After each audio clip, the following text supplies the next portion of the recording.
Thank you very much. Dear friends, it is really a pleasure to congratulate once again to our new President Donald and to give my warm thanks to Joseph for everything that you have done for the EPP. I'm confident that under Donald's leadership, our party will gain a new vigor and enthusiasm. 30 years after the fall of the Berlin Wall, we see that Europe has undergone unprecedented transformation: political, economic, social. The EU has enlarged to 28 member states, and its architecture is still changing, hopefully to an ever closer and ever stronger union. However, we need to be aware that our global relevance and position are in flux. Looking only at the economic data, we see economic weight of Europe has proportionally dropped since early 1990s. In 1990, the economies of today's European Union member states represented 28 of the world's GDP in purchasing power parity. Today, it is only 16. In the same period, the share of the United States decreased from 22 to 15, while China's share increased 5 times, from 4 to 19. There are other factors that are also profoundly changing Europe and the lives and jobs of our citizens.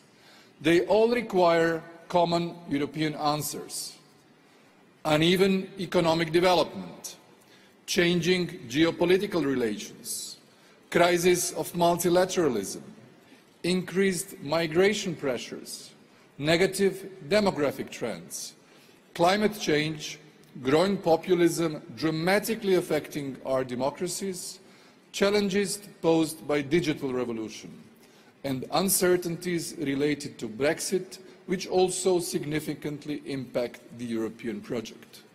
We in the EPP know that the answer is certainly in more unity and cooperation at the European level. In that context, Europe urgently needs to adapt to keep our influence on the global stage and ensure economic and social prosperity. And while the European Parliament is more fragmented than ever, the EPP, as the strongest political party in Europe, has a special responsibility in leading this adaptation. The fact that we had to fight a tough battle for the leadership of the European Commission, despite the elections, should be a major concern for us. Nevertheless, after complex negotiations within the European Council and with other political parties, where Christianis and I represented the EPP, and after our candidate Manfred Weber was unfairly blocked, I am proud that we ensured the election of Ursula von der Leyen.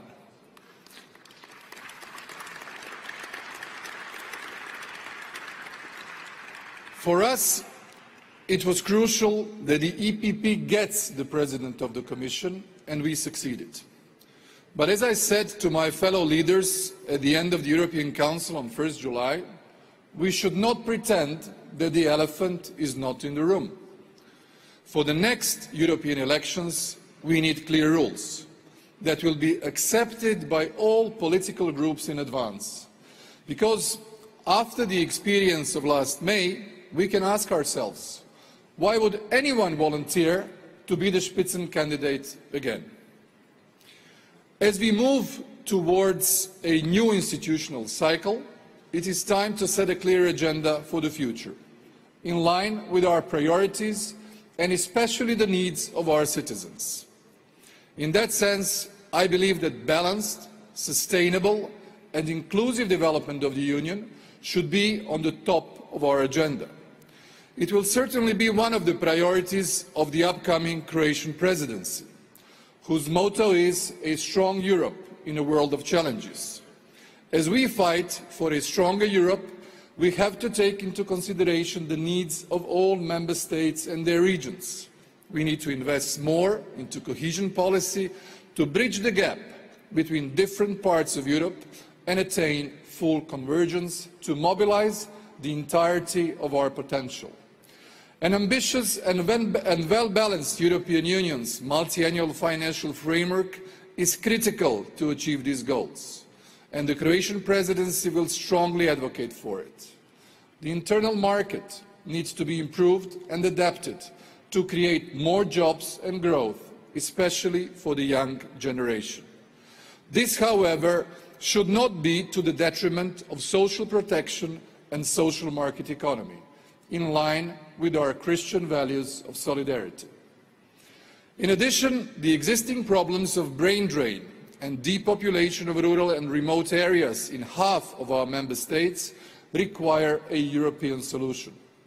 This is precisely why the HDZ tabled the resolution on demographic challenges that was adopted at the Congress. Croatians know what I am referring to. An initiative, the European Council acknowledged for the first time the importance of demographic revitalization and including them into the EU's strategic agenda. I am proud that the Commission's future Vice President, my friend Dubravka Šuica, will be in charge of this portfolio, as well as the key issues of democracy and the Conference on the Future of Europe. Another challenge impacting our agriculture and threatening our coastal cities is climate change.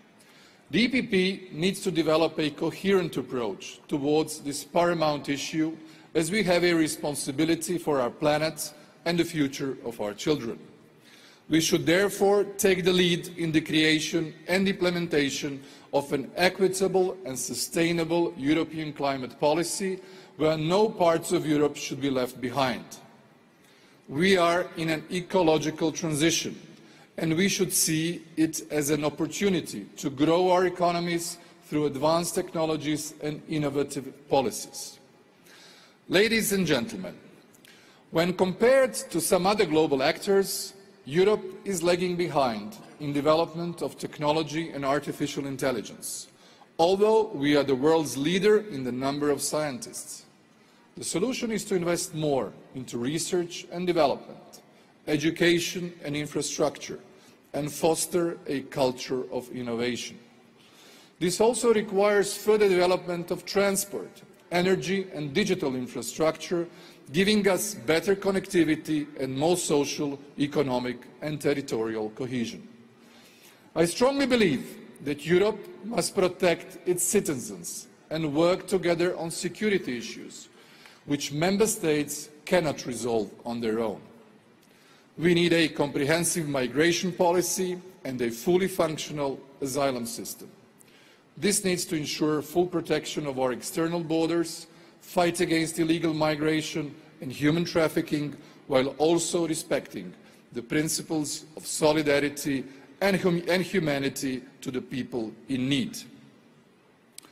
For us, it is essential to prevent the illegal migration on the Eastern Mediterranean and the Western Balkan routes. We firmly believe that Europe must be protected at the Greek and Bulgarian border, and that a long-term arrangement with Turkey has to be found. I can say this as Prime Minister of a country that just got the Commission's positive assessment of its readiness to join the Schengen area.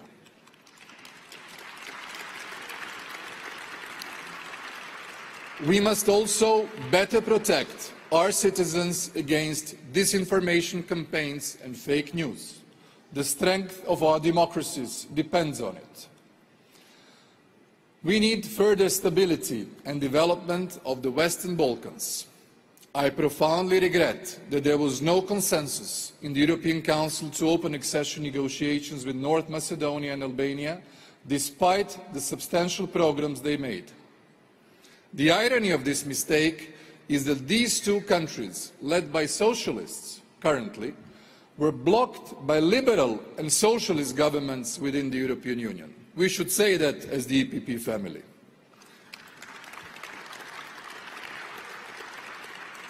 I am proud that we lived up to our responsibility, surely will. For the Western Balkan countries, nothing impacts more their political, economic and social transformation than a clear, merit-based EU perspective. For us, a special emphasis will always remain on Bosnia and Herzegovina. Our neighbours in Southeast Europe are also a priority for the Croatian presidency, and I look forward to hosting the EU Western Balkans Summit in Zagreb in May 2020. Our ambition is to organise a dynamic summit and discuss strategy and structure for the European path of these 6 countries. We want this summit to be a reference point for both the Western Balkans and the EU in the years to come. In cooperation with the new President of the European Council, under our presidency, we also plan to organise an Eastern Partnership Summit in Brussels. Dear friends, in European elections, we asked our citizens for support. Under the motto, "Let's open the next chapter for Europe together." We must stay true to our motto as we work for our citizens in the year ahead. Working for the future of our Europe and our countries requires us to modernise our policies while preserving our common values and traditions. Working for the future of our Europe and our countries requires us to be more proactive while maintaining our strategic direction. Working for the future of our Europe and our countries requires us to address our people's new concerns while being true to who we are. This is why, my dear friends, for the sake of our nations and our citizens, we must join forces and give a new momentum to the European People's Party to stay in the future, as it is now, the driving force of Europe. Thank you.